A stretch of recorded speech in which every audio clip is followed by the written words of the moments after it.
Hello, so Alec from Artisan Surveyors. I'm down at Chatham Dockyard in Kent with Ray and Mavis Nye.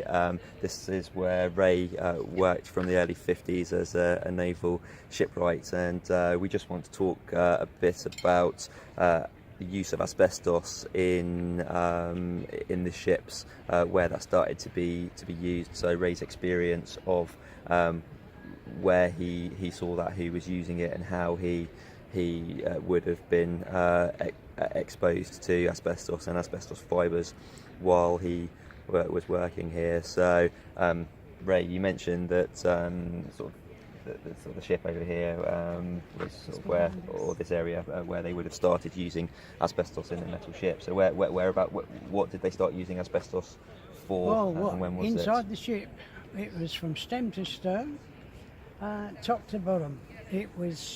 It would cover all the bulkheads, decks, specifically in the engine rooms. I can't think of a place where it would not have been used. It was so prolific. Absolutely everywhere, and I guess it was everywhere. Mostly it was sort of thermal insulation, was it? So insulation on pipe work, and I guess also fire protection. So fire protection on bulkheads, and boilers. And thermal on the boilers and on the pipe work in the ship. Yeah. I mean, as far as the sailors were concerned, providing nobody was trying to remove it or damage it, it was reasonably safe.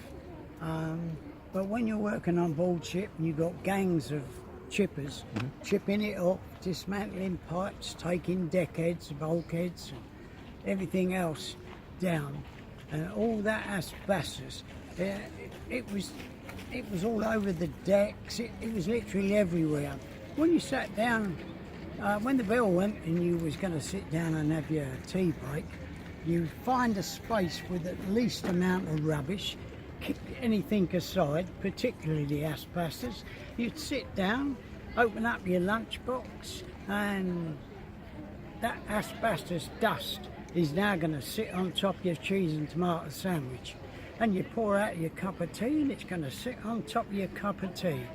And when that bell goes, you see the big bell tower down the bottom there? It's just spin round here. So. The big bell tower, that used to be the bell for chiming. Tea breaks finished, guys, get back to work.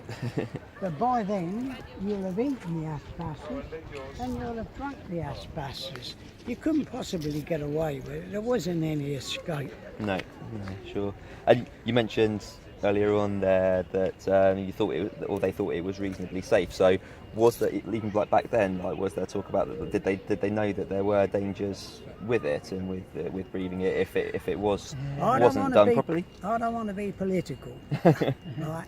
But they knew as far back as 1924 that asbestos was going to kill you, because Mary Shelley was the first person in 1924 to have it officially put on her death certificate that she caught mesothelioma from asbestos. Yeah. But in our case, nobody ever said to us, be careful when you go on board that ship, they're stripping asbestos and the dust could give you cancer later.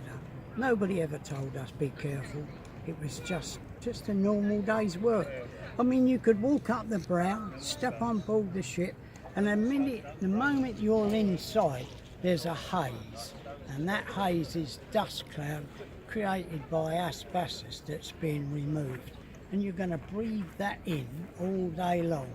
Yep.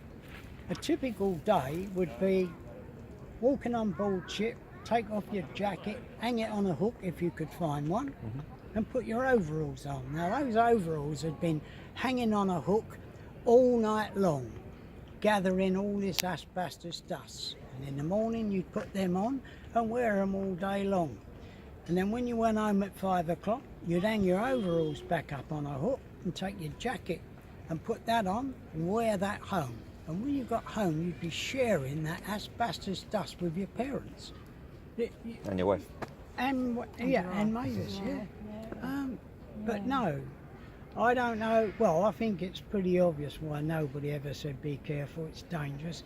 Because if I'd realised then, I would never have worked in here in the first place. And as we were saying sort of earlier on in the other video, it's sort of worrying that you saying that even after all that time, there's still people that have known decades and decades that we've known about it, and there's still people being exposed today because through lack of experience, lack of awareness. And it's in every building. Exactly. Yeah, still, any building built pre 2000, Exactly. can still have asbestos in. But yeah, sort of down the docks here. So that's your experience, Ray, of on the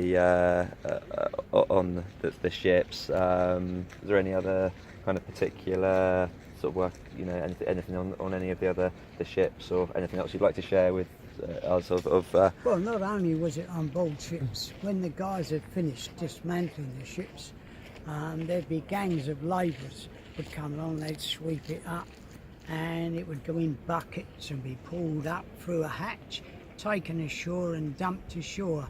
You could walk round the dockside and it would be piled up on barrows, piled up in heaps, ready for disposal somewhere. We never gave it a second thought. No, it was just literally everywhere. Yeah, it was just a normal day's work. What they ever did with it, I don't know. Some say it's buried on St Mary's Well, Island. There's a lot buried, isn't there? One of our neighbours used to work in here when they were closing this down in '84, was it? And he said you'd be amazed at what they've buried out there on St Mary's Island. Well, I work a lot with sort of property developers and investors, and more and more now as asbestos is becoming more of a known problem, and we're finally getting there with awareness and and knowledge of asbestos materials. Those developers are finding more and more issues of asbestos, like just actual asbestos materials, raw asbestos and asbestos materials in the ground. Yes. So yeah, it was only sort of yesterday I was talking to a developer on LinkedIn, a demolition contractor actually. Yeah. So obviously he gets involved with demolition of buildings, which then kind of moves into kind of clearing the ground as part of that, and he's finding more and more finding asbestos in the ground where it's just been kind of buried and covered up, or leftover remains from where it's been used. And then they go and build houses on that. There's a big posh housing estate built on it now, aren't there? Yeah, But that's political. It is political. Yeah, no, definitely. Yeah. So so thank you for that. Ray will be doing another sort of video interview with Mavis and Ray to sort of discuss Mavis's work and sort of her work with her foundation and campaigns for mesothelioma and general asbestos awareness. So I'll tag this video to that, so keep an eye out for that one too. Bye.